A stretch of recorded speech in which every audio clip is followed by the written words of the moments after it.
Good afternoon, good evening, depending on where you are. This is Lynn with Midlife Carnivore, and I am so happy today to have my guest, Carrie, from My Meatomorphosis, emphasis on meatomorphosis. And if you have watched our book club meetings, you will know that Carrie is one of the book club ladies who joins with me on Sundays. Now we've taken 2 weeks off, but we have been going through the Obesity Code by Dr. Jason Fung, and she is one of those voices that we are weighing in on our opinion on what's going on with that book and really enjoying it. Hi, Mike. Good to see you. Don't forget the O. That's Yeah, right. we did not forget the O. Yes, we made Yeah, sure. you have to spell it with the O or you won't find me. That's right. That's right. So, I've spent so much time conversing with Carrie about the book, but I haven't had an opportunity to really get to hear a whole lot. I mean, I listened to your channel, but didn't get to hear and converse with you and talk to you about your carnivore story. We got a lot of people on here. Yes. Hi, my Lovely. friends. We got Yay. Bruce, So glad you're Renee. all here. They're talking amongst themselves already. Love it.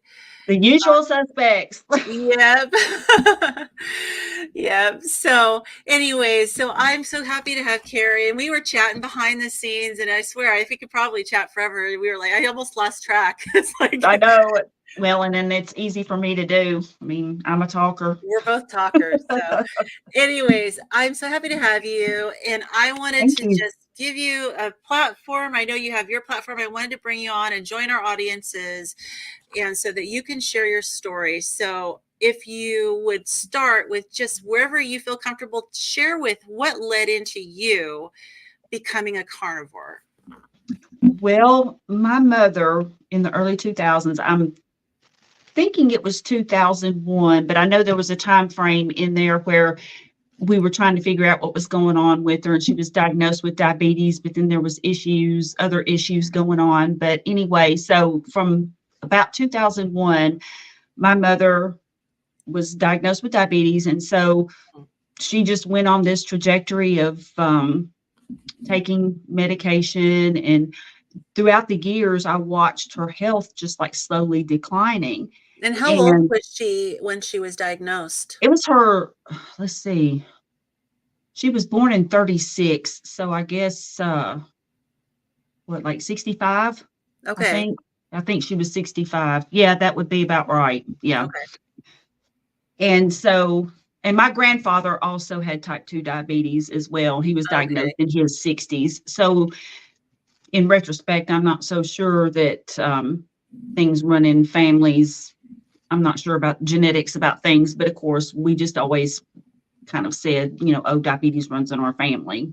Yeah. When it's But probably the diet a big part of it that's the was culprit. probably the diet. Yeah. And of course, now, I mean, they would probably just get it at a younger age, considering the food that Right. we're told to eat now. I mean, because I think there could be some sort of a genetic component, maybe, but I digress. So she was diagnosed, and I noticed as the years went by that she was just not engaging in things that she used to engage in.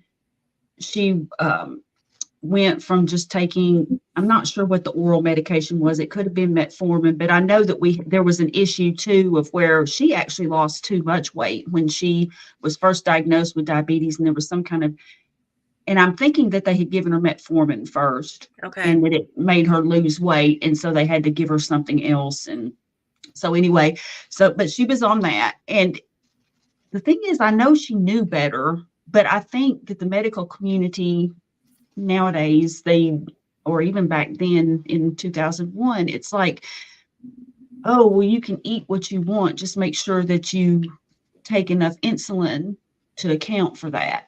Right. And so that was what she did. And so she used to be a slim person, and then she just gradually started gaining weight and gaining weight, and then it just got to where she started having more and more issues like fatigue and things like that. And then her heart. And so around 2015, her health was just really starting to get bad. And Mm, I just remember thinking, I had gestational diabetes, okay.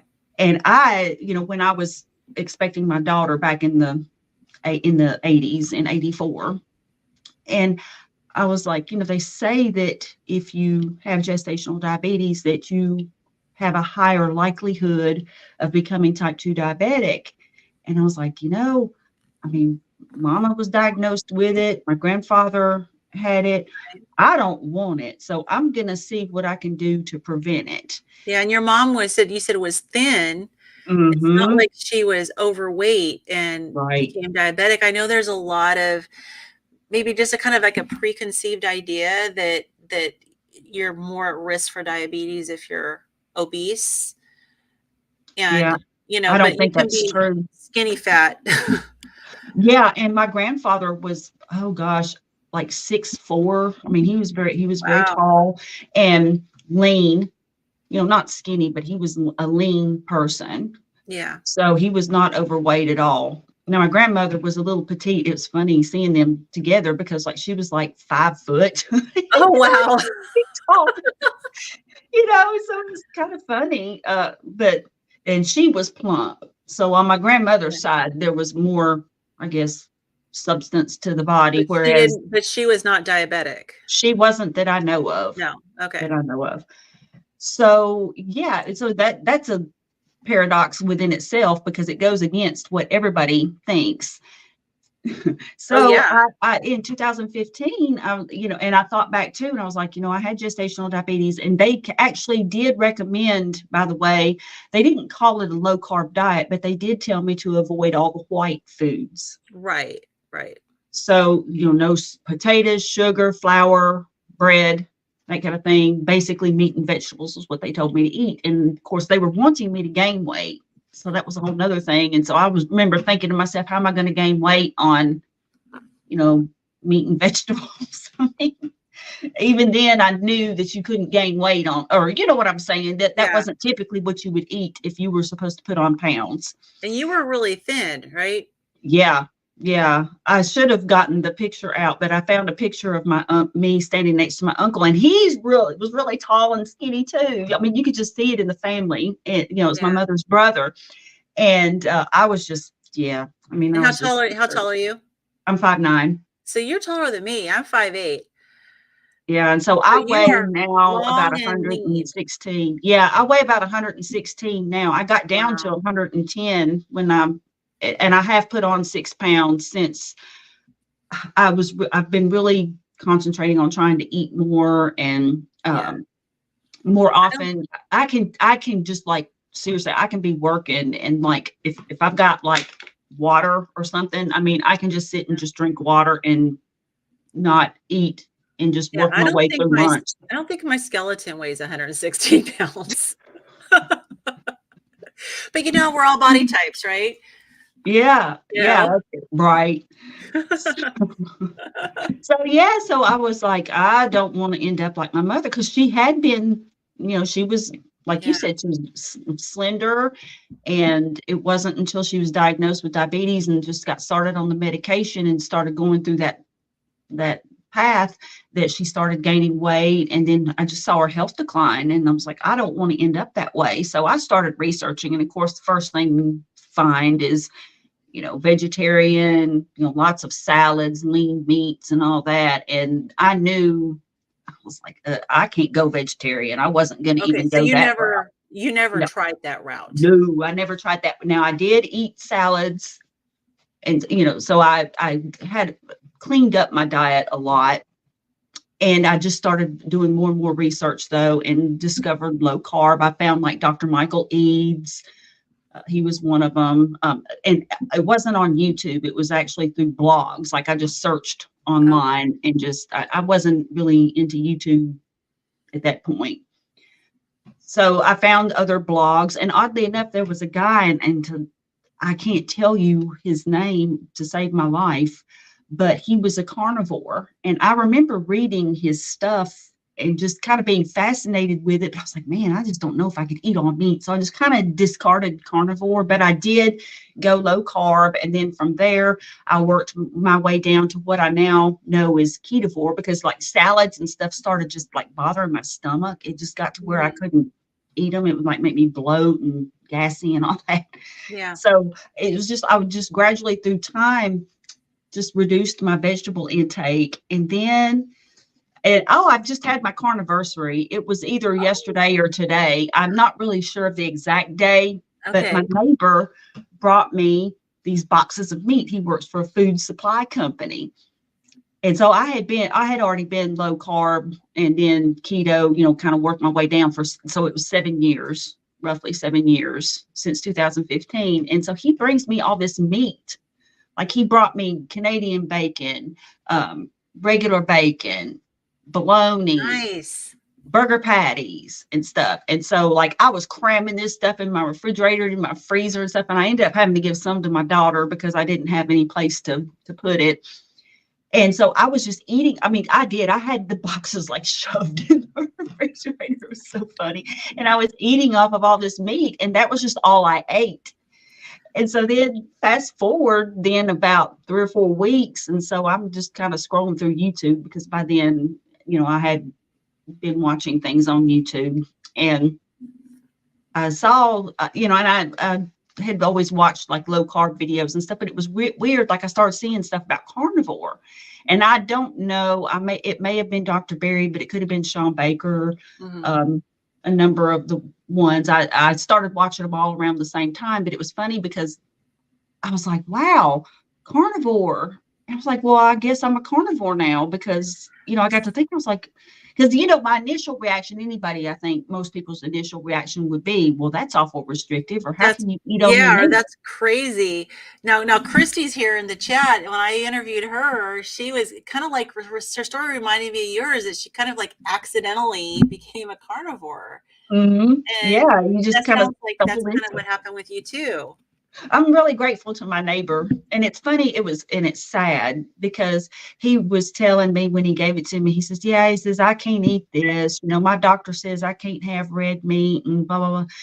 And I was just like floored because I mean, that's all stuff that I would eat. I mean, I ate, Yeah. basically most of the time is bacon, eggs, beef anyway, but sometimes I would have like broccoli with cheese sauce steamed. I never ate it raw, like salads or anything like that. Or I would have cauliflower, same way, steamed with either maybe a cheese sauce or garlic butter and stuff like that on it. But yeah, not very many vegetables at all. But I was like grateful to him for bringing it, but I thought it was kind of sad because, he was, and I didn't want to like proselytize to him about, meat's not Right. bad or anything like that. So I Right. thanked him profusely for it. And then, as we would see each other outside and he would, and I would thank him again. I'd say, that's great. I said, that's all I eat now is meat. I finally just told him that. And he said, really? I said, well, yeah. I said, after you gave me all that meat, I said, I didn't want it to go to waste. So I said, I feel better than I ever have. And so, I think he's added a little more meat to his diet, but he's still very cautious. And I Yeah. understand that because a lot of people, we've had that drilled into our heads, how bad it is, Well, supposedly. right, right. We've been drilled that especially red meat is so bad for us, and and we know that it's not. And Hmm. the basis for that was really not good science.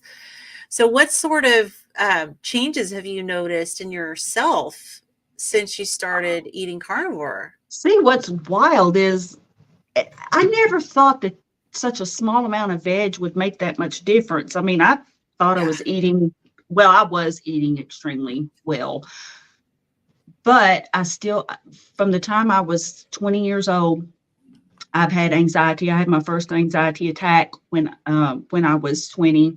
I was at work. My job, I mean, work was work. It's not like work was a vacation or a joy, but at the same time, it wasn't bad at all. I had a very good boss, and I was relatively happy there. I mean, I was doing office work, so it wasn't this terrible, horrible, grueling job or anything. But I don't know what happened, but I just had this panic attack. so it was just out And of the blue. yeah, and it was, I felt like I was losing control. Mhm. I felt like I was freaking out. Like if you hear somebody like maybe having a bad drug trip or something and they're just like freaking out, Mm, only I didn't do anything like that. But I mean, that was just, it just felt so disconcerting and just so, like, I mean, there was just no control or right. like I couldn't seem to just focus. It felt like I was just in limbo, sort of, and I couldn't catch my breath. It was very scary. Was your heart pounding? And Yep. yeah, And it was hard to I had breathe. my first one in my 20s too, and it was kind of the same. It just seemed to hit out of nowhere. I wasn't even doing Mhm. anything stressful. I was at my aunt's house and we were watching an old movie together, and it hit. And yeah, I felt the same way. They're scary, It especially. was extremely scary. I mean, yeah, it was terrible, and So what I did you had no do? clue as to what it was, and I didn't say anything to anybody. Let's see, this would have been like, let's see, this would have been like about 86. Yeah, 86 is when that would have been. Mhm. And so I didn't say anything to anybody. I just like sucked it up. But here's the weird thing, to an extent, I would say for a couple of weeks, I had this continuous panic attack. It's just that sometimes it was more extreme than others. Yeah, so like But high it was, anxiety. yeah, Yeah, for like wow. 2 weeks. It was about 2 weeks. I don't know the exact number of days, but it was about that time period. And it was terrible. It was horrible. And I wondered if it was ever going to go away. And like I said, I had no clue as to what it was really. I just knew that this feeling just was there and it was always lurking. And sometimes it would just get really bad where I was like, where I almost couldn't catch my breath. And then other Right. times it was a little bit calmer, but it was just lurking. It was just still there. Well, and And it there's was always awful. that impending doom feeling that Yes. because you don't know when it's gonna hit. And I know for me, I was teaching high school at the time, and I would have them very often. I'd have them at the end of my day, and I'd have to leave class and go outside in the room and have a panic attack and then try to get myself together and come back inside. But yeah, now, did you ever have any panic attacks while you were sleeping? I can't recall having them when I was sleeping Yeah, I did for a little specifically. while. So do you think that it was diet related? I do now, looking back, I think it Mhm. was. Um, it's really odd because I kind of look back and instinctively, like for example, no, I'm not going to say every time, but many times as a child, when I would have hamburgers, I would remove the buns and Oh, so just you're a eat the natural burger. carnivore. I'm also a natural intermittent faster because I would eat like Oh, wow. basically every other day.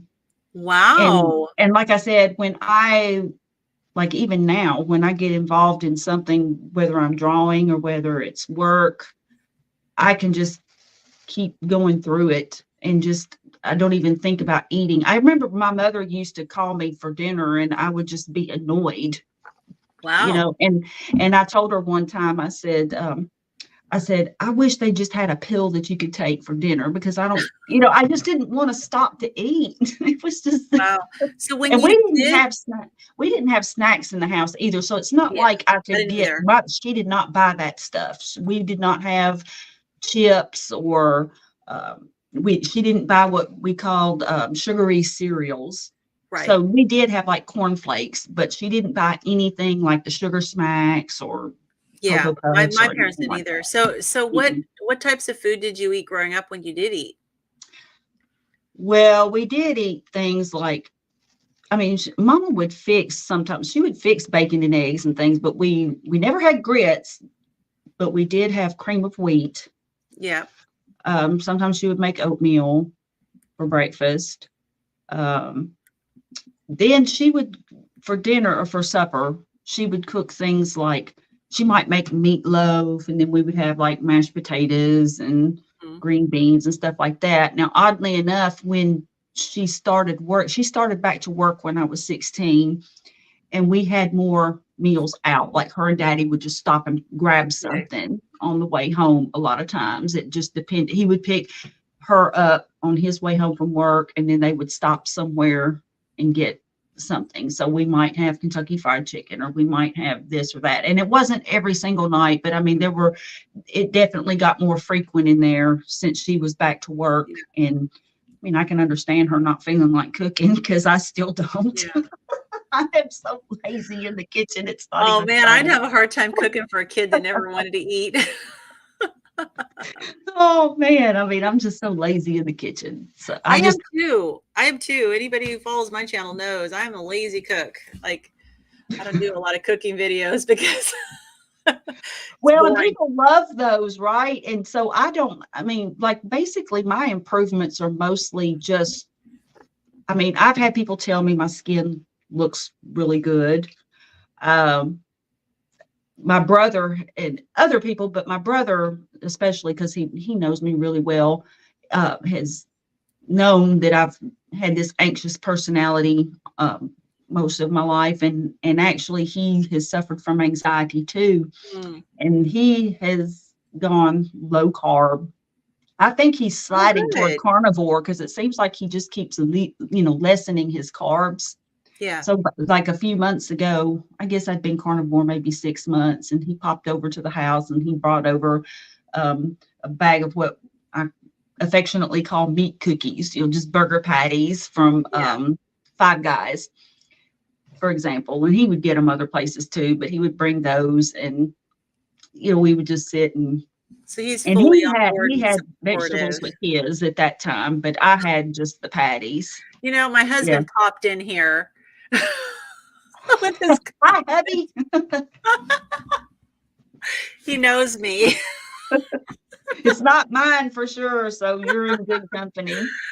Oh, thanks, hon. We all know Yeah, cooking it's is like not my spiritual gift. it's like, thanks for your support, sweetie. Yeah. You know what? He's not starving. Oh, it's so funny. But you started carnivore in 2015. So is that right? I started low carb in Oh, okay. 2015, Okay. and then I just gradually worked like down to what you would call ketovore by the end of 2022. Okay. And so then I've been carnivore for right at a year. It was right after Christmas when he brought me that box of meat. And I don't remember whether it was like 26th, 27th, Yeah. 28th, but it was right around this time last year when he brought all that meat. So do you know, or do you recall, other than the big delivery of meat, what made you finally drop the remaining carbs that you were having? Honestly, I just didn't go to the store, and I was just eating up what was in the refrigerator or what I already had. So I Yeah. didn't get any more vegetables. I didn't think about eating any, and I just ate on the meat. So it wasn't Now just that like okay, as of this date, I'm going to be carnivore. You just No, kind of it wasn't. fell backwards into it. I really did. I did Yeah. eat at that time not a lot of dairy, because milk always bothered my stomach to an extent. So if I ever did get milk, it was acidophilus, but it was rare that I would get milk. But I did eat full fat Greek yogurt, and I've actually reintroduced it. I had Okay. gone dairy free for a while just to see if it made much of a difference. Now I still don't eat cheese. I ate, I think, a piece or two at a work function a few days ago, but it was like just a couple little cubes of cheese. It wasn't really, but it, How'd so you yeah, do with I'm it? not eating cheese. So that's, yeah, I mean, pretty much I'm just basically all meat with full Yeah. fat Greek yogurt. I'll use that as kind of like it'll top off a meal Kind of or like a sour whatever. cream substitute. Hmm. Yeah. So how's your anxiety? Man, it's so much better. I mean, well, it's gone actually. I That's mean, it's amazing. like I haven't had a panic attack. Now, they did after I started low carb, the panic attacks lessened, and I would have one maybe every like 7 or 8 months or something. But even when I did, it wasn't very strong. Okay. But like I haven't had any since I've been carnivore. And the thing is, Wow. though, I have found that I'm calmer about life situations. Like Yeah. I could easily get worked up over just something that happened. I am one of these people, I have to have a contingency plan. I plan things out. Well, parts of me are spontaneous, but parts of me are not, like certain things. And it's like if something just unexpected, like, oh, if your yard is full of water, where your water meter has a leak, or your toilet won't flush, Right. or which those are all Sudden things that things. I've had happen recently. Or when you have to find a place for your dad to live because his retirement community is no longer going to be serving that population. Just things like that Yeah. come up. I'm able to just reason through it. Or when critters eat the wires from under the hood of your car. Yes, That that has never happened too. happened to me. Happened to me. Oh my gosh, it was crazy. Comprehensive car insurance covered it, but here's the thing, though. I reasoned through like just all of it, and I contacted, I did research or looked online, and I saw where some people said, oh, your comprehensive insurance might cover that, check and see, like in forums and stuff, people will be asking questions and stuff. And so I've learned a lot about it, that apparently the wires are made out of soy, some kind of a soy derivative, and that there are certain Okay. critters that find it pleasant to eat, that it tastes good to them. And so that's why the critters like to munch on the wiring. And boy, they ate up my Interesting. wiring harness. They ate a bunch of $5,300 worth of stuff they ate up under there. What? I'm not Why kidding. would they make something out of soy?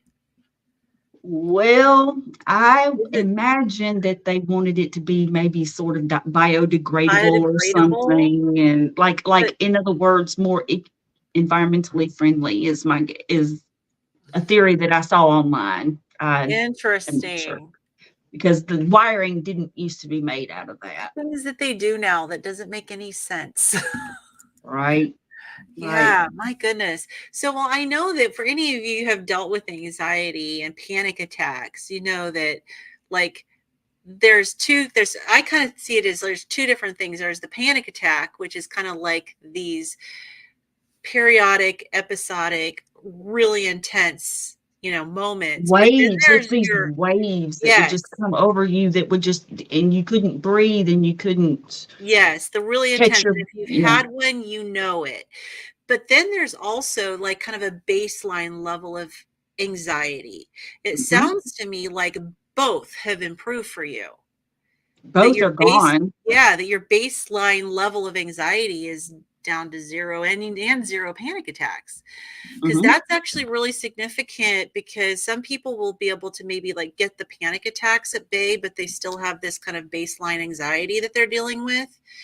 And that's not good for you either, because that's, I mean, it'd be hard. I mean, for those of us trying to lose weight, it's kind of hard to lose weight when you constantly have that cortisol stimulus. Mhm. Yeah. Mhm. So with your preventing diabetes, um, it sounds like you definitely are doing that. Do you go and see the doctor and get labs? I actually had labs in September. Okay. For the first time ever, I had my fasting insulin checked, and it was Oh, 3.8. okay. So it was, so you don't want it to be zero for obvious reasons, but you Right. certainly, Dr. Berry says, less, I think it's like less than 5 and greater than like 2 or something like that is optimal. In his Common Sense Labs book, I think it's something like that. I know it's less Yeah. than Somewhere 5. I can't between two remember and the five. greater than. Yeah. So yours is So good. I was very pleased with that.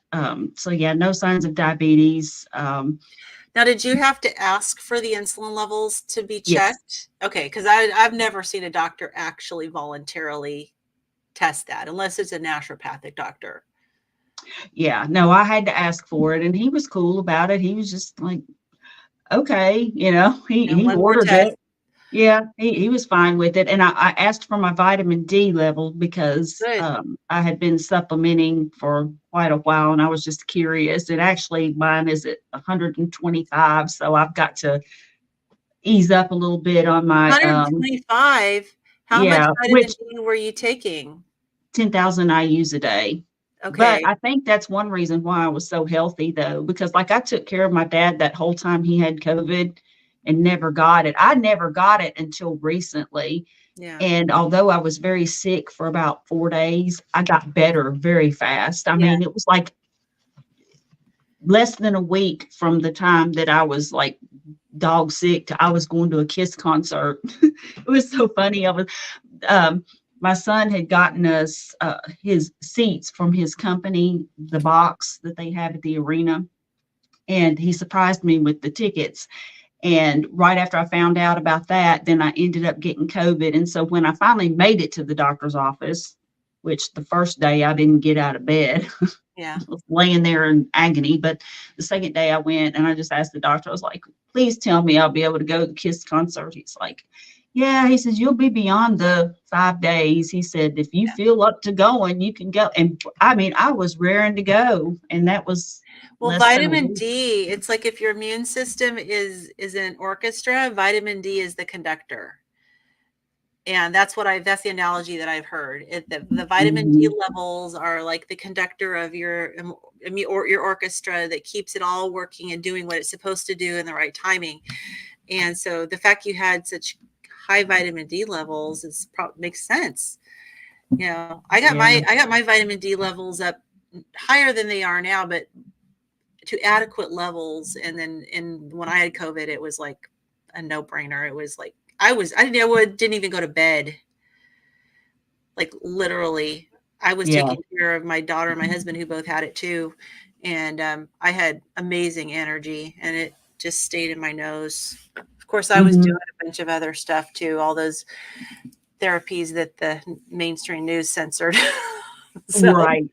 yeah, and Yeah. yeah, it didn't get the jab, So I was just Right. my Right. own immune system, you know, relying on my own immune system. So And so now apparently I won't get it for, well, and of course there'll be a new strain of it, I guess. But so a part of me has kind of like been hesitant to reduce my vitamin D intake. yeah, probably get it Um, under 100.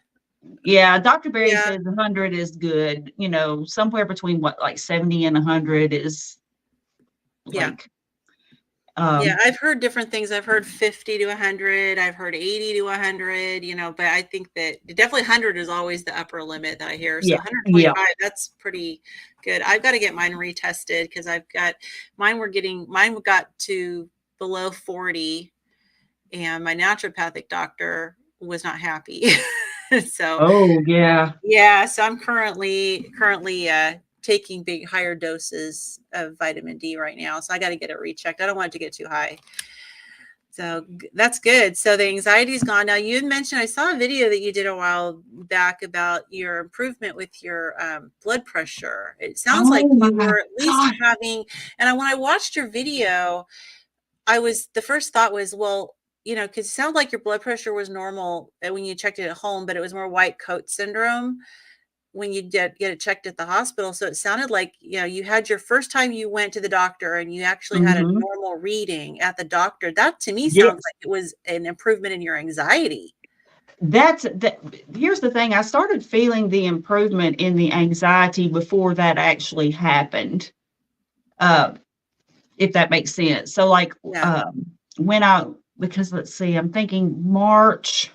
I had gone to the doctor in March of last year, and I know it was still like it wasn't like alarmingly high. It was never that, Hmm. but it was higher than they like. Like they won't always say, we need to keep an eye on that, or they'll take it again just to see if they can get a lower reading. Like a lot of times they would take it, Yeah. two or couple more times after the initial test just to, Yeah. Just in case it is white coat mhm, syndrome. Yeah. yeah. And in general, it's been very, what is it? Like maybe like somewhere in the 130s, over like 85 or 90 maybe, so not anything like just awful, but Yeah. yet Not at the same alarming. time, yeah, they're like, yeah, we'll need to monitor your blood pressure, make sure that And actually, it had been a little worse about, I'm thinking it was around the time I went low carb. I'll have to look at that because I've actually been seeing the same doctor for like 25 years. And so all my records are online. So, I mean, the whole history is in there. So I'm Yeah. going to have to check, but I know my blood pressure was worse because they wanted me to wear a monitor, for a blood pressure monitor that was like kind of like a continuous glucose monitor, only it was for your blood pressure. Yeah. And that's how we discovered then that although it always tended to be higher, it wasn't that it was white coat syndrome if it was at the doctor's office, but it was higher normally. How am I supposed to say, how am I trying to say this? It was higher, but it was like never this low at home, I guess, until carnivore, if that Okay. makes sense. So Yeah. like I just So had your it. so your baseline blood pressure wasn't as high as it was at the doctor, but after carnivore it lowered. Yes, it got even Mhm. lower. So Nice. like my baseline is like 110 to like, what was it? I just went for a follow up and it was like 110 over 71 or something. So it was just That's like, great. I was just like, So wow, Susan said first she's having time. nuclear stress tests. She said her blood pressure was 124 over 74 at cardiologist appointment. He says prehypertensive. What? Okay, no, I'm sorry.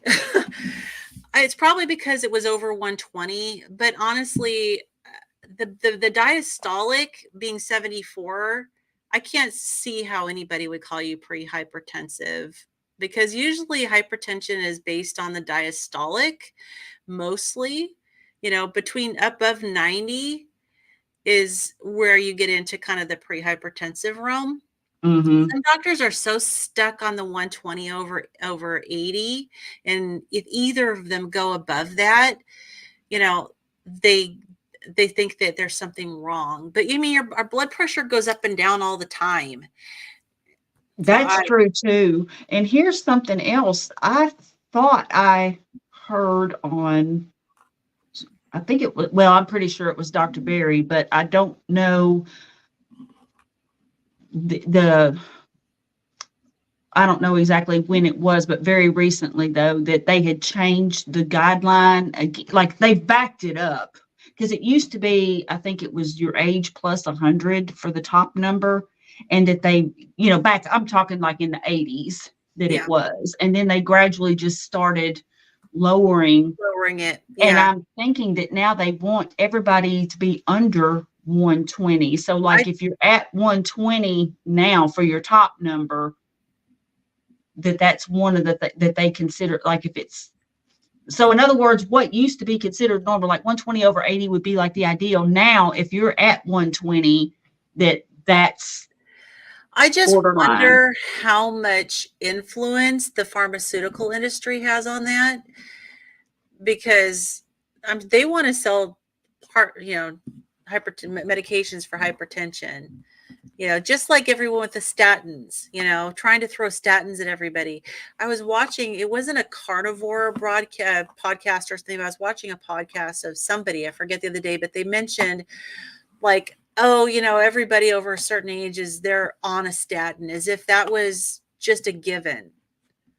Like, Yeah. and there was like nothing to be concerned about there. It was just like, oh, well, we happen to know that everybody over this age in America is on a statin. And yeah, so I don't know, Well, they maybe they, put my mother on one, and I will tell you this because that's diabetic protocol. I mean, boy, once you're diabetic, they want to put you on a slew of stuff, well, and and and statins can statins cause was one. diabetes, so Exactly. And here's the thing: my dad called me and he says, I think something's wrong with mama. And I was like, well, what is it? What's going on? And he said, well, she can't remember how to check her blood sugar. And I mean, this is something she had been doing for like years, Yeah, at probably the 15 statin. years at this point.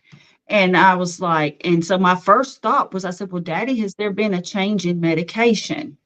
Yeah, good for you for asking.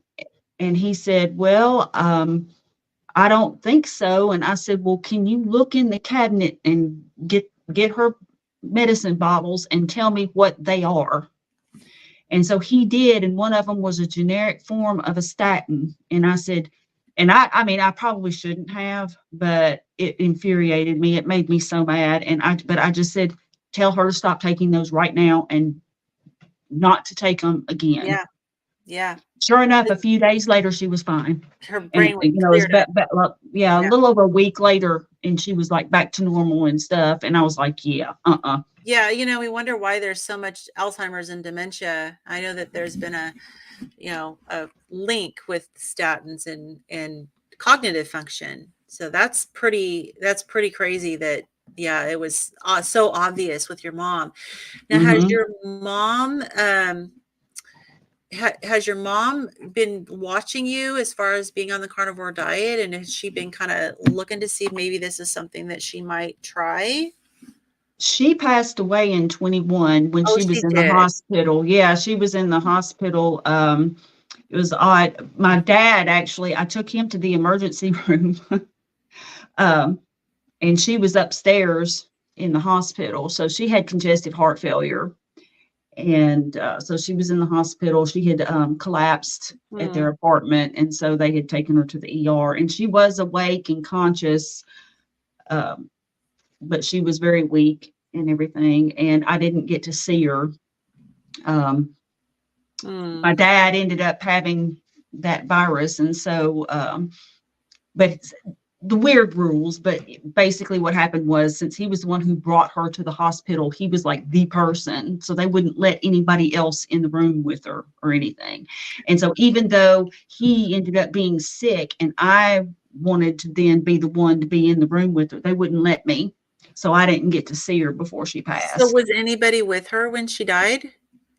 No. That I is, mean, hospital staff, I think, was, I need to keep I my mean, mouth I'm not shut because sure, I can have a million words to say about that. but yeah, no family, nobody from family. So then, of course, dealing with my father being so sick All and right. This you is know, what I need to say. That comment yeah, says it that right all. there. Yeah. Yep. No, I had my aunt who was the only remaining of the elders. My parents had already passed. This was my mom's sister. She was like a second mom to me. She died alone too. And it's just heartbreaking, especially when you have, like, I know with her, my sister and I had years ago promised her we would not let her die alone. Yeah. And we couldn't keep that promise. Neither of us were able to be there with her. It's So, heartbreaking. It really is. And like, I don't know. I just really am angry that because here's the thing, like I had just talked with one of the advocates there at the hospital, and we were talking about setting up um, care from a mother, for her to be discharged and then have some in-home care. And so we were making cleaning and moving stuff around and everything in the apartment.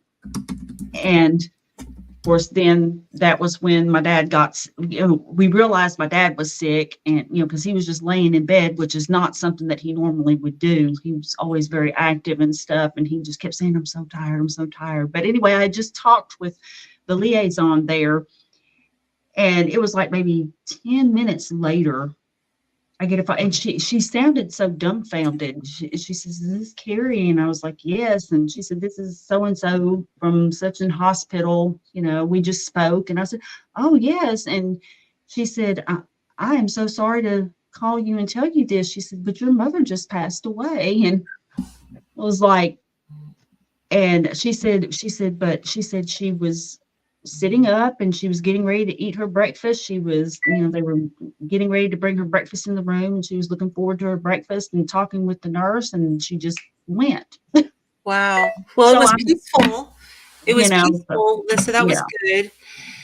but Wow, but interesting. I wasn't there. You She weren't was there. awake, and I didn't get to, at least I don't know. I didn't even get to speak with her or just anything. You know. Yeah.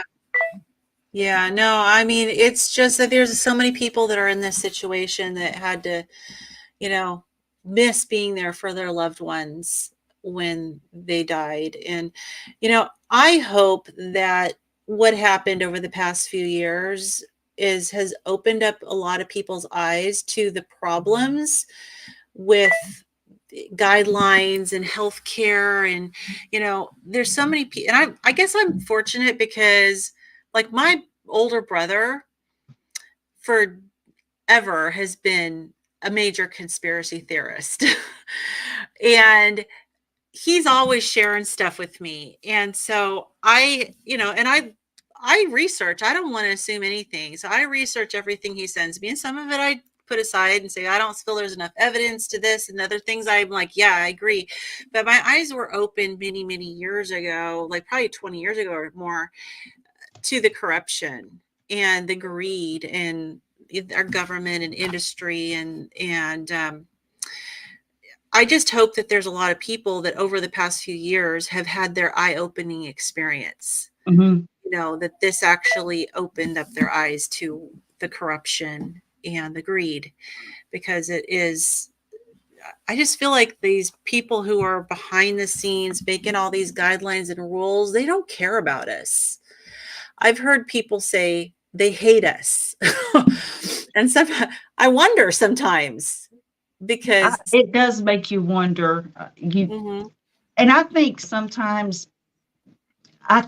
of it was the perfect storm, like the guidelines, and for the food companies, for example, they just were kind of doing what the government said in terms of making food that met the criteria. right, So they were so it just all kind of fell into place together. I don't know that initially there was any malicious intent, but then at the same time, like as time has gone on, it's almost like maintaining this sick population. Like, so right, you get sick from the food, and right, then you need this medicine. And so you're sick enough to where you don't die, but you're not having a life. right. Like, and I agree. I don't think that necessarily originally the intent was to hurt us. It was following these guidelines that were based on Hmm. bad science. Yep. And but so maybe you give them a little bit of a pass for the beginning, Right. but at some point they've got to look and see how unhealthy we've become, and start to reevaluate. But the profits are there. They're making so much profit on these products that they're producing that we're eating. Yeah. And I think like the general staff or people working, it's just kind of like the general public. It's like you just believe what you've been told. And until you really discover different, you know what I'm saying? So it's like, I think most of the people who work for the places and everything, they probably don't think anything bad of it because they just don't know any better and they haven't Right. learned any better. And the government's not going to, nobody is going to say, oh, sorry, we messed up. They No might, one's going to say that. No, no, they because might slowly, incrementally, possibly, maybe each 5 years might slightly back up on something. And then when enough people of the maybe. old guard die, then maybe, like in 100 years, it might be different or it might be too late. I don't know. Well, I like to it's be a little more amazing. optimistic, but Yeah, I mean, I don't think they're ever going to admit, oops. no, they won't. But Oh, they won't hold a sorry. press conference and just say, "Yeah, we're sorry. We it started in with good intentions." And I mean, if you've got these various health organizations telling people that diabetics should eat carbohydrates, and I mean here's the problem. My grandfather maintained his diabetes with diet. My grandmother knew what to cook for Mm, him. okay. So it was diet. I mean, back then when he was diagnosed, which I guess, gosh, would have been in the 1960s, that was all they had pretty much was diet. And so she Right. just knew what to cook for him. Well, you fast forward then to when my mother was diagnosed, and that was at the point, because even in the 80s, it was 84 when I had gestational diabetes, and they gave me the little pamphlet that told me, don't eat the breads and the sugars and this, eat, salad. They had the little chicken, just pictures of the food and that you could eat and stuff. And, they had like the X with the bread and X with the Right. sugar and all this. So even this was in the 80s, but by the time, in early 2000s, like I said, I think it was 2001, already it was basically, just whatever carbs you have, there was counting carbs, but it wasn't counting carbs for the way we would count carbs. It was counting carbs so you would know how much insulin Yeah. to Right. Right. take. Because of this. Yeah. So they presented it as you can eat what you want. And I don't have to count carbs because it's always zero. And so here's the insulin constantly, and she fell into I mean, I can just see it now very clearly. I mean, I knew it was wrong way before now, Yeah. but now, especially like after Dr. Fung's book, for example, and just lots of other reading and research I've done since then, I just know now. I'm like, yeah, because the more carbs you eat, then you take the insulin, and it just built up on itself, and she just had so much insulin, and it just totally messed up her heart and everything else. I Well, mean, I was thinking about that because we're learning so much in the Dr. Fung's book. If you had known that, 20 years ago, do mhm. you think your mom would have read the book and, and maybe learn you from know, that?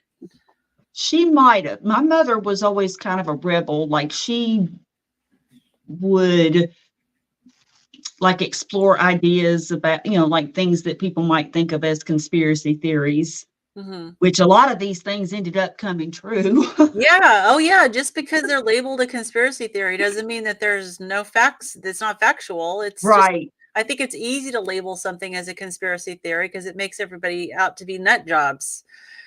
But at the same time, it's like I believe she would have read the book at that point, and perhaps had, she may have followed the instructions, or the like she would have looked at that and said, oh, well, this makes sense. And I'm going to totally do the opposite of what they're telling me. And I think I get some of that from her, because it's like, just because you say something, not you personally, but I mean, just Yeah. because somebody tells me something, no matter who it is, doesn't necessarily mean that I'm going to do it or that it's the right thing to do. I'm going to look into it and I'm going to Yeah. see so there's enough of that in me. But here's the problem. I think for so many years she had done what she, I'm not going to say done what she wanted, but I mean, she thought it was okay to eat what she wanted and take the insulin, and Right. just, there was Probably more because that's medication. what she was told. And she Mhm. was proud of herself for being compliant. Like she always checked her sugar. She always did all this. And I just remember I would see her give herself shots. I'm just like, oh hell no, I'm not doing that. Oh, yeah. I'll eat dog doo doo almost before I'll sit there and give myself a shot. I Yeah. mean, I'm just, just about to that point. But here's the thing. She was in the hospital in 2019, and I was in the hospital with her for 3 weeks. I spent one night in my own bed. The rest of the time I was in the hospital staying with her the whole time. And I snatched up that clipboard and I put what she was going to eat from the menu. They gave you a Yeah. choice of what you could have. And I monitored. I mean, I just flat out told her, this is what you're eating. And the nurses would always come in and they would check her blood sugar and everything. And like her insulin was reduced way down. She was on 2 different types of insulin, one long acting and one short acting. Yeah. And like her insulin dosages were way down and everything. And she saw, now my dad actually saw this, and he eats lower carb. I mean, he still Yeah. eats bread and stuff on occasion, but he really has done a lot better in terms of what he eats. Well, But it's interesting because since I know then, in the hospitals, I mean, I know they have diabetic menu for the people with diabetes, but it includes desserts. And there's artificial, or there's like Yep. sucralose, there's the things in, I mean, from our last book club session, we know we talked about artificial sweeteners and Hmm. how was it Yeah, she didn't eat any Splenda? desserts. I didn't let her eat the Yeah, desserts but a and lot of diabetics fruit. do. They get it, and that they've been and Splenda. What we learned was spikes your insulin level even higher than glucose. Yep. So, Even though your like your blood sugar level stays low, which was supposedly the big selling point. Oh, it doesn't spike your blood sugar, but behind the scenes, your insulin's going, zoom, oh, our zoom, book zoom, club is here. Kim's here. Ah, We fabulous. we got the whole Hey, book Nurse club here. Kim, book It club just Betty. comes on and we're talking about the book. So, but yeah, it's like there's so much that could be learned, and I kind of suspected that the artificial sweeteners and even the ones that are considered plant-based, like stevia, were probably not good for us. Well, sugar's plant-based. Yeah, sugar's plant-based. Yeah, I mean, I so is mean, arsenic, right? that logic doesn't always. No, no. Kim just got off work. Hmm. So let's see. So Susan says, when I had my knees replaced, the dietitian in the hospital said I wasn't eating enough carbs. And when I ordered my meals, they kept pushing carbs on me. And honestly, for surgery recovery, fat was the better choice, Yep. because fat is what you need for healing. Yeah, Kim says heroin is plant-based. Yes, Well, yeah, exactly. that's a valid point. So Yeah, yeah, but I did like for breakfast. I picked bacon and eggs for my mom, good. and she did. I did let her. I hate to say I let her, but I mean I just took over because I was like, this is ridiculous. She doesn't need to be eating this stuff. And since she was in the hospital, and I mean it was either they were going to tell her what to eat or I was. Yeah. Or Because they if let I would her just let choose. them, yeah, if I would have just let them pick, I mean, it would have been garbage. So I picked, and Yeah. they were all. The nurse was like, "Oh well, she only needs this much," and they were just impressed that she didn't need that much insulin, and the Yeah. nurse, the staff there was great. They really were. They were fabulous staff, and they um, I have to say that, I mean, I don't fault the staff because I'm sure that it's like anything else. You have to Right. do what they say. Well, and I mean, and in the hospital, your job is to get them stable so they can go Mhm. home. It's not Yeah, to manage their chronic illnesses. right. You do what the doctor prescribes, and Yeah. you try to get them well enough. So Kim said her diabetic father-in-law was just in the hospital for urinary sepsis, was eating a brownie when I arrived. Oh my goodness. Okay. And including Yeah. sepsis. So bacteria love sugar, right?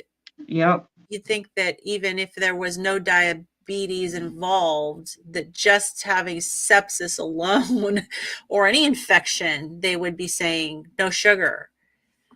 It's like, yeah, unbelievable. But, wow. I want to go to your channel, and let me go pull it up here. So I'm going to be kind of looking away for a bit here. You won't tell, but I can tell. Let's see. Let me go to my subscriptions because I am subscribed. Well, thank you. I appreciate that. I'm Yep. subscribed to you too. Yep. And let me just. I can see I can see us on video on your channel. Here we go. Nope, that's it. It auto corrected me. Meat.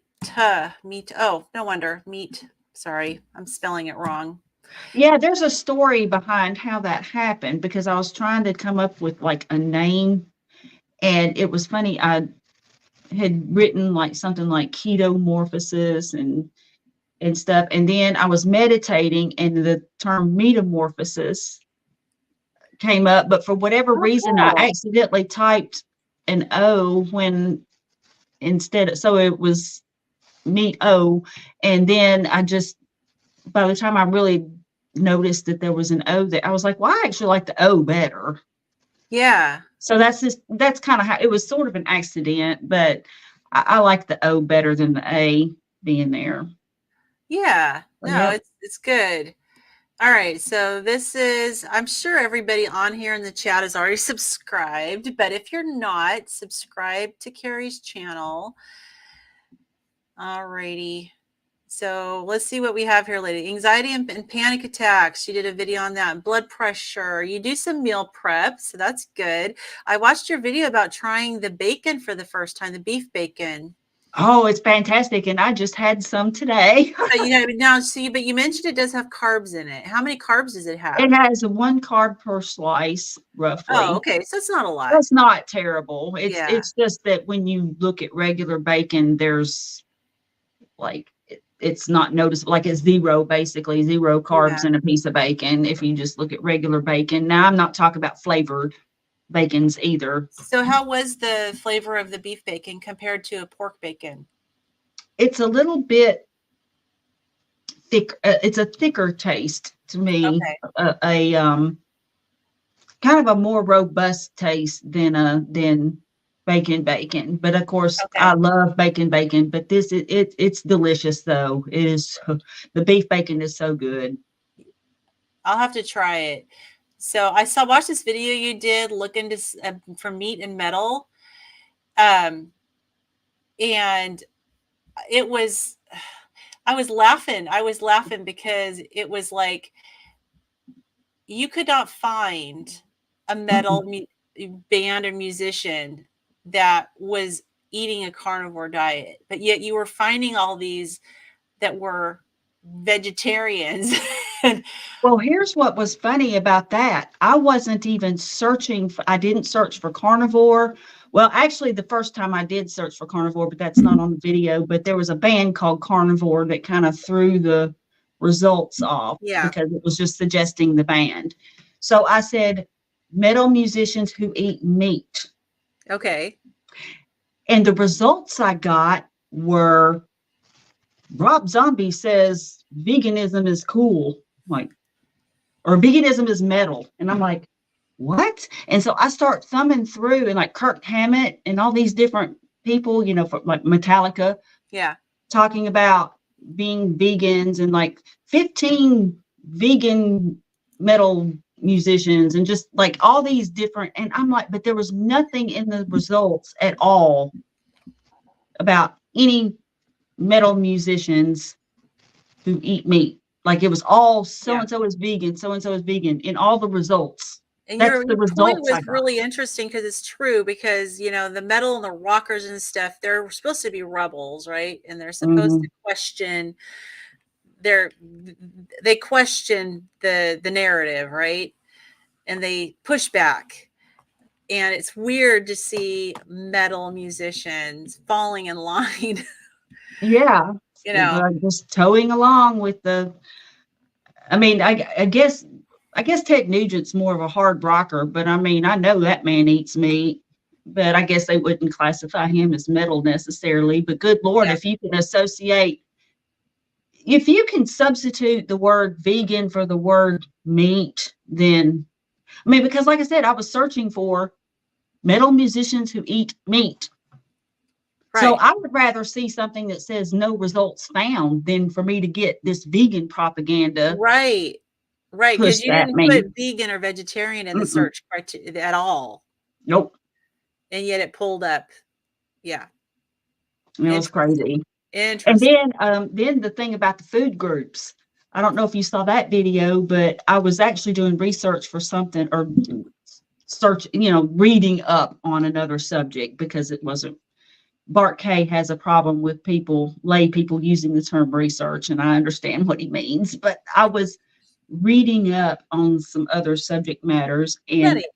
stumbled upon the fact that there is no longer a meat group. You know how there used to be your bread, Yep. cereals, then you had your dairy and your vegetables and okay, well there's not a meat group anymore. There isn't. I It's didn't see that video. called no, yeah, it's Is it called called protein? yes, it is. And beans and soy are included in it. You know what? Actually, I did watch that video. Yeah. So, yeah, because it used to be, I mean, when I was growing up, the 4 food Hmm. groups was how my mom made our Yep. meals. She was always making sure we had something from the 4 food groups, and yes, one of them was meat, so we always had some meat, and, but we had tiny little portions. So, Mike says that Bart K is wrong, you were doing research. Yeah, You I just think weren't doing a clinical trial. yes, exactly. I mean, I said that tongue in cheek because I understand why he says that because some of what some people say is research is not. So Well, I think that there's a word lot of gets people who are tossed around. doing clinical trials wrong. Hmm. So I think we need to have, if we're going to really get technical on defining research, Yeah. there's a lot of this stuff out there that's published that can be thrown out, you know. So how did you end up getting into metal? Have you been into metal since you were a kid? Since I was a teenager, I mean, I was Yeah. introduced to Kiss when I was 11. My friend Tanya and I stole her older brother's record albums. So I was introduced to bands like Bad Company, Nazareth, Alice Cooper, and Kiss. And for whatever reason, I just took to Kiss. And Yeah. so I've been a fan since I was about 11. And then in high school, well, I dated this one guy that, I mean, he was like just so into metal and hard rock too. We both were. And so we hit up every concert that came to town. I mean, Wow. you name it, I saw it. So what was your first concert? Kiss. Kiss August what? 14th. Yes, August 14th, 1979 at the Municipal Auditorium in Nashville, Tennessee. Wow. Wow. I, you know, Yep. I was, I actually like metal. I mean, we've talked about this in our book club. You and Kim and I all like metal, Yeah. which was kind of funny to learn because, I mean, to me, of the three of us, you're the one that wears the metal t-shirts and stuff. And Kim and I don't look like metalheads at all. But not that there's a stereotype, but there kind of is, right? Yeah, You know, there is. yeah. I mean, you kind of anticipate, but I I love classical music. And like I even have a lot of times I'll have a classical station on in my car, and Hmm. I've always been really moved like by music. And I learned, like, my husband and I went years ago to a Piano Guys concert. I don't know if you're familiar with the Piano Guys. They've got a massive YouTube channel, but one of the guys plays the cello beautifully. And we went to one of Oh, their wow. concerts, and there was a cello solo, and I didn't even realize it, but I had tears streaming down my face. I think I'm one of those like empaths when it comes to music. And Hmm. I have come to love like power and symphonic metal. Like I'm not into Oh, I do the death, too. Yeah. like the death metal and the really hard like crazy stuff, but I really love power and symphonic metal. And I've been listening to a lot of it. In fact, my friends, like all my friends that I've known since high school, they're like, "When did you become a metalhead?" Because I'm sending them these music videos and stuff. They're like, "I don't understand." You Well, you know, know that solo that cello solo that you were talking about that the person played, Mannheim Steamrollers, "What Child Is This?" or Greensleeves does that to me. And I remember my son, I mean, I would always, it's Christmas around here when I get out the Mannheim Steamroller.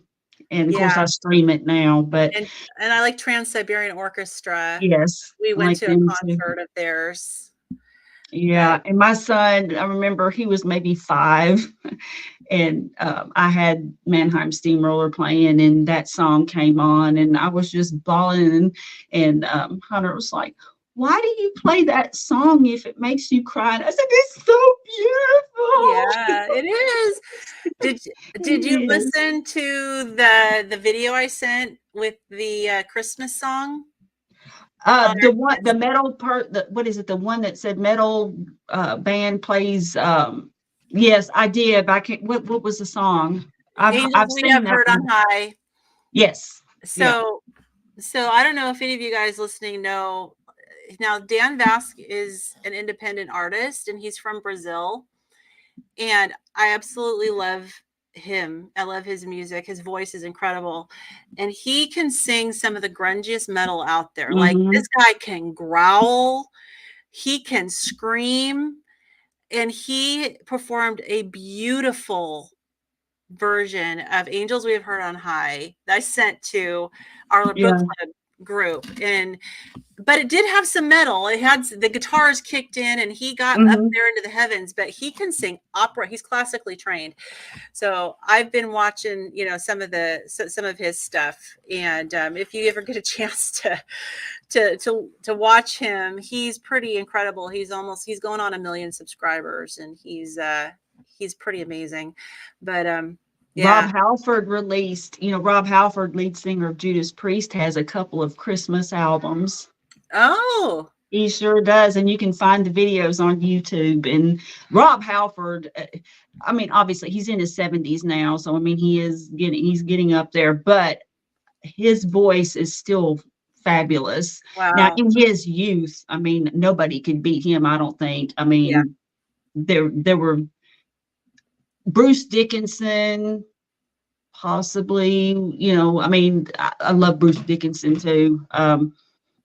So Ronnie James Dio, but I mean, Rob Halford was like, I mean, they call him the metal god for a reason. Yeah. And especially, oh man, in his youth, if you ever get a chance to see the 1983 US Festival concert of Judas Priest, it's on YouTube. Okay. It is, I've actually got the DVD of it. I finally found one, but it is, and so I can, well, Look at but this. man, We've it's got a lot of fabulous. musicians. Look at that. We got a lot of musicians in there. Boogie is more my style. Susan, I'm a country Christian and contemporary Christian music fan now. That's what I grew up on, honestly. Like not really country. My daughter loves country. Um, but my youngest daughter, who's 27, she loves like Southern gospel, like the Gaithers. She Mm-hmm. loves Southern gospel, and we quite a few years back went to this thing called a Southern gospel picnic that was in Branson, Missouri, and it was like a whole week of. It was at this theme park, and it was a whole week of going to all these like gospel quartets and Mm-hmm. amazing music. But when I was growing up, I grew up in the church, and my parents didn't let me listen to the radio. And back then it was radio. It was like 70s and 80s. There was nothing online. But my very first concert was actually Amy Grant. Oh, wow. Yeah. So My that was. parents, see, my dad, of course, came to Nashville for music. And my mother came for music, but not to perform it. She just loved it so much that she moved down here just to be in that environment. And so my dad, when I was little, well, and up into my early teens, played in a band called the Charity Singers. And it was a gospel country band. And we traveled to churches all throughout the South. And the different churches would take up like love offerings to cover the gas and stuff. They called them love offerings, but they would have these dinners on the ground. And so everybody would like back up their pickup trucks or their cars or whatever. And then, the kids would have sleeping bags in the back and stuff. And then they'd have a tent set up and they'd just go on all night. It was dinner on the ground, best food you ever had in your life. And I mean, I'm Oh, that not sounds fun. necessarily a foodie, but man, I have very fond memories of that. And Yeah. so but here's the part where my mother's a rebel though, because we had a lot of friends, or my family had friends who were religiously strict. Yeah. And they said that KISS, the name stood for Knights in Satan's Service, and I heard that that too. That's what I it grew up was hearing. evil and stuff. And my Yeah. mother said, my mother was a contrarian. And she was like, that she didn't believe it, and that she didn't think that the music would poorly influence me. And so I got to listen to them and hang up the posters and all that stuff. Mhm. And she didn't. And here's the thing too, though. I mean, I kept up my grades. I mean, I was well, I'm not going to say a straight A student, but I mean, I was an extremely good student, Yeah. and graduated like in the top 10% of my class in high school, for example. So I I'm not going to say I was a little angel, but at the same time, I mean, I could have been into so much worse. Yeah. Well, And my yeah. I was the same, my parents were, they believe that anything, yeah, honestly, it was like if there were drums, like my grandmother was really, really, really conservative, like to the point where she wouldn't play cards, and she wouldn't go to the movies, and was like so conservative. And then with my mom, it was like music, really, even drums were kind of evil. And so there was this metamorphosis, and I always loved music. Hmm. And so I would kind of sneak the radio, and one of my best friends, we would listen to the radio together over the phone. So we both have the same station on. And then the phones had, it was a rotary dial phone, and it had a big old long cord. And so the Yep. cord would reach, it was the phone in my parents' bedroom. It would reach into my bedroom and under the door, and I'd be on the phone with my friend, and we'd be listening to the radio together, like rock music and stuff. And we even had, the radio thing had a cassette player in it, and so we would Uh-huh. like be like, oh, be quiet, we want to record this one. Right. Oh man, I used to do that. I used to record stuff. Oh yeah, because I mean, who could afford all that? I mean, really? I mean, back Yeah. then it was like a big deal. Like I would have to save up money, like for weeks. Like if an album was coming out that I knew that I was going to want, or I would have to ask for it for like a birthday or Christmas. But it was so funny because, yeah, my mother, she was like, that's just so narrow minded. I'm not going to tell her she can't listen to that. She, like I said, she was a contrarian in many ways, and I've Yeah. inherited some of those She kind of qualities from inherited her. that. But Yeah. it's just weird about the whole diabetes thing but I think because it was, She and went along. here's another thing that kind of occurred to me. Maybe that because it's health related, she wanted to take her health seriously, and since Right. that was what they told her, Right. and she was doing what she was The being trust. compliant. Yeah. She was trusting the doctors. Yeah. So, yeah, since she was really one to push back, and it's too bad that we didn't have the information then that we have now, from doctors like Dr. Fung, and Kim Yeah. Berry, and all these doctors. And so we have so many, like, look, Susan was a Southern gospel singer. Oh Oh my wow. goodness. I love this. We've got so many. And Kim's dad was he, he traveled. Your dad was in a band. I love that. That is so cool. So, music brings people together, and that's one reason why I love it. I just feel like you can have people that you're like, don't have anything in common with politically, or, in all these other areas, but yet you like the same music. And, Hmm. yeah, it's really cool. So Now awesome. Well, metal is my favorite, my very favorite, but I will tell you, I like most genres of music I do too. something. Now, I love old school country, like we're talking maybe from the 80s back, Yeah. the 80s back. And like I was raised on like 60s and 70s country, the old people like Roy Acuff and Hank Snow, people like that, Yeah. and Hank Williams, Hmm. people like that. And then in later years, it was like Randy Travis, folks like that. Uh, of course, then when I discovered rock, I sort of like I can look back now and I have fond memories of the country music and I actually do like it. But of course, the the discovery of rock/metal was like I didn't have any interest in country anymore. Yeah. There was a time, and of course, you don't want to like the music your parents liked anyway, and that was terrible. Well, my parents, yeah, listened to kind of hymns. They had this radio station on that was always on. My mom was always listening to it. It was called Family Radio, and it was a Christian radio station. And the only music they had was hymns, and it was pretty, and it was like people that had Hmm. good voices and everything. Yeah. But that was the only music that was played. But my dad was a musician. My dad played the electric guitar, but it was not what it is now. I mean, it was Right. back, he was in, my dad was born in 1926.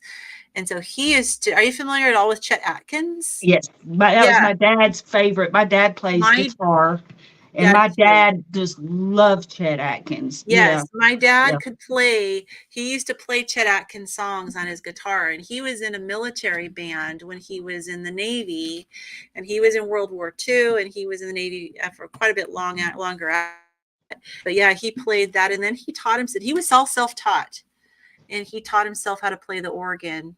My dad was too, and he self-taught himself to play. Let's see, he played the fiddle and the what is it, the little guitar, that what is it, ukulele, I think. Mm-hmm. I think that's what it is, the ukulele. But I mean, he's taught himself how to play several things, but of course, guitar is his first love, and he plays it the best. And I remember he used to play Malaguena, which was Roy Acuff did that. It's a very My complicated, dad used to play that too. yeah.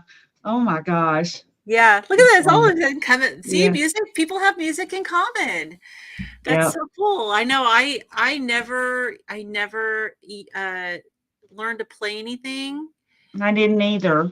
Yeah, and I took lessons, but I didn't have the patience for it. Look at this. All these musicians. Now my son plays Oh, look. piano. Wow, Simpson plays Chet. Simpson That's plays Texas on the impressive. guitar. Awesome. Chet is, yeah, Chet was like He was incredible. amazing. Yeah. Yeah. If you guys don't have ever heard of Chet Atkins, look him up. I'm sure there's stuff on YouTube. Oh yeah.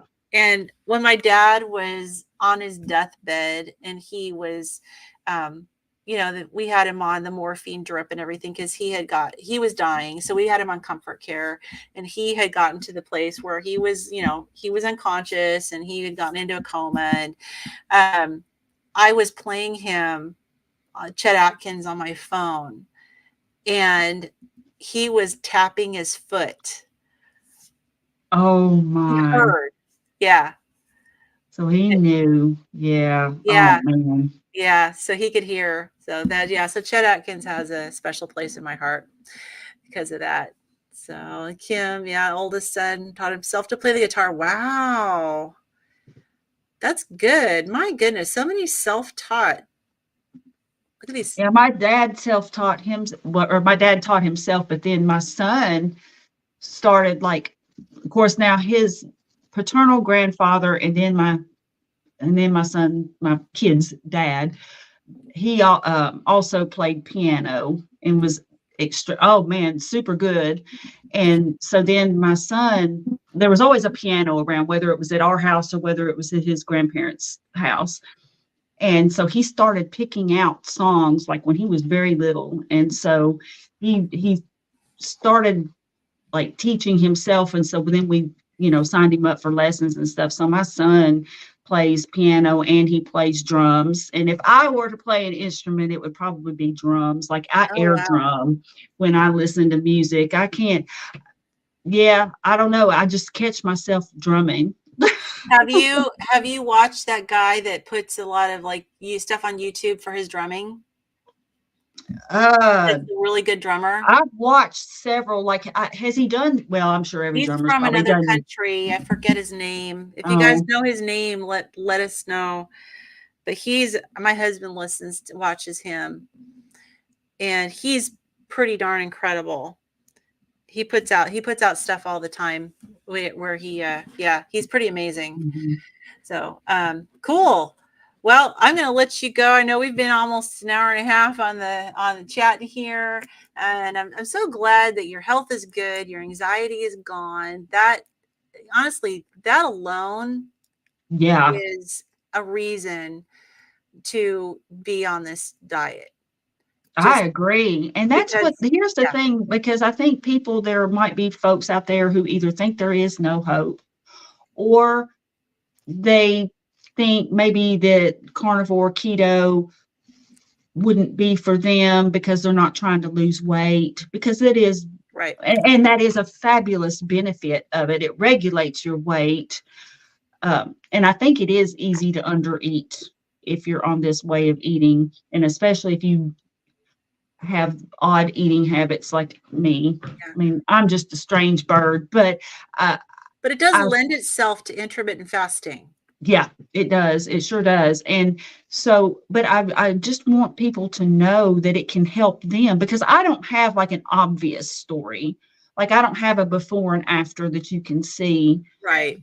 And so, and of course, then it's bad because I'm not really a cook either, although I've been trying to experiment with some things like with the Ninja Foodie and that kind of thing, cooking ribeyes and burgers in it, various things. But I don't know. I feel like people just think of keto carnivore as something that people do to lose weight, and Right. they may have heard about some of the non-scale victories, but really when you get down to it, I really think that everything that's wrong with humanity right now all stems from the same thing, and that's diabetes and food. I Mhm. truly believe that just the food that we eat contributing to diabetes, and it's just it manifests itself in various ways throughout people's bodies. And you don't have to be, overweight, obese, whatever, to be diabetic. I mean, type 2, I'm talking. I know type Yeah. 1s typically can be thin, but I just want people to know, though, that if they suffer from anxiety, they suffer from panic attacks, that they don't have to live that way. And at least if they could give low carb a try and Yeah. then ease into, I think a lot of people end up doing this. They start out with low carb and then they just Yeah. gradually just work their way down. And then once you do, it's just an amazing experience. I'm just flummoxed because I mean, I had been, like I said, ketovore, and just Yeah. that bit of veg that I was eating made that much difference. It's That's amazing. incredible. It's Yeah. incredible when you think about it. Yeah. That's amazing. Awesome. Well, it sounds like I mean, you can encourage people, anybody who's dealing with mental health issues, your story is very inspiring and motivating for anybody who wants to overcome anxiety. And I don't know if you can say one, like anxiety versus depression, is worse. They're both bad, Yes, you know, and but it can help both. it sure can. Yeah. Yeah. So awesome. Well, Carrie, thank you so much for coming on. I am going to wrap this up. We've been on the here for almost an hour and a half. I could talk to you forever, I'm sure. And we had a lot of Oh, fun. I I'm glad we know. got to, It'll be midnight and we're still yeah, so glad we got to talk a little bit about music too. And yeah. I love music. I've thought of, starting a reaction channel or something because I love music so much. But Well, that would be fun to anyways, do. I love watching reaction channels too. So if you ever I do do that, let me know. too. I really love watching reaction channels. And so I thought, why am I spending all this time watching reaction channels? Why don't I start one? But we'll see. I'm right now, I don't even know if I could set up the technology to do it. So Yeah, it's that's been great it's complicated to do that stuff. I mean, like, well, doing quality YouTube is just complicated anyway, and I'm working on it. I mean, the videos when I first started are pathetic, but you learn as you You go. learn. But Exactly. boy, when you get into some of the stuff that these reactors do and the various cameras and all of that, and it's just and they're it's like they have this whole setup, and it's just like, ooh, you know, A little bit intimidating. yeah, it is. Awesome. Well, we have some nice comments here. Very nice. Well, I'm so Um, happy that those of you who came and participated in the chat. Yeah, Kim, actually, I heard that we can do it on StreamYard. Um, mhm. I know how to do it there. I haven't. I think StreamYard. You'll have to let me know because I think that a StreamYard. I don't know if it lets you like expand it out to the whole screen and then like have yourself down in the corner. I don't know, but I'm looking into it. We'll see. Maybe one of these days I'm going to have Yeah, you. I haven't tried anything like that. I don't. Well, I did do what? Well, but did I do that? I don't think I did that on StreamYard. I think I did that one on Canva, maybe, where I had the article where I was doing all the searches for the For metal the musicians who Yeah, eat metal meat. music. And I think it minimized I had meat, but I didn't do that one on StreamYard. That was just because it wasn't a lot. I mean, I didn't film it there or anything. I did it I think it was Canva that I might have done that on. So Oh, I don't know. okay.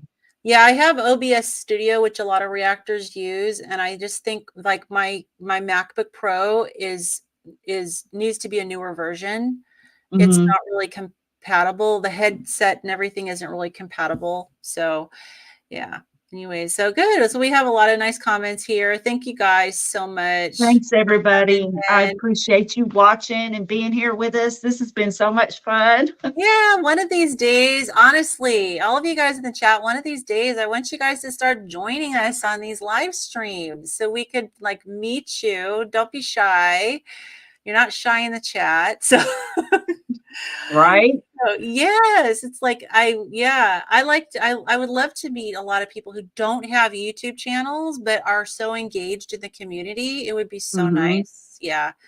So, anyways, if you guys ever want to come on, please just say in the chat, bring me on, and we'll do it. So Yeah, and if anybody is interested, I'm going to ramp up the lives again after the first of the year. So if yeah, so anybody if is they want interested, to yeah. contact you and if they want to be on a live with you, what is the best option for them to contact you? Um, the best option, well, I can just tell you my Gmail address is my metamorphosis, spelled the same way as my channel. And that's my Gmail address. I've heard that YouTube doesn't take it too kindly when people, like share emails in comments. I don't know if Right. that's I've so. heard that too, that they may just Yeah. delete it if you Mm-hmm. share it that way. Yeah. So, okay. So Yeah. my metamorphosis at gmail.com. If you Mm-hmm. want to Or contact, and it's also on my profile page or whatever, like in my YouTube yes. profile. And then I also have Okay. an Instagram account, which is also same address at my metamorphosis on Instagram. Excellent. So feel Excellent. free to reach out to me, y'all. I love hearing from people. Absolutely. Yeah, reach out to Carrie. And if you guys want to reach out to me, same thing, midlifecarnivore@gmail.com. And I have a midlife carnivore Instagram as well. So we want to get as many people as Yep. possible, hear their stories. And you guys probably already know this, but I am on the research committee for the carnivore diet documentary. And we are always looking for people who can share their stories and to see whether or not they'd be candidates for the documentary. So if you have not applied to be in the documentary, go over to the carnivoredietmovie.com and submit an application to be in it. I'm the one that gets those applications and reviews them. So, and I reach out to people and, I'll interview you. If you don't have a channel, it's okay.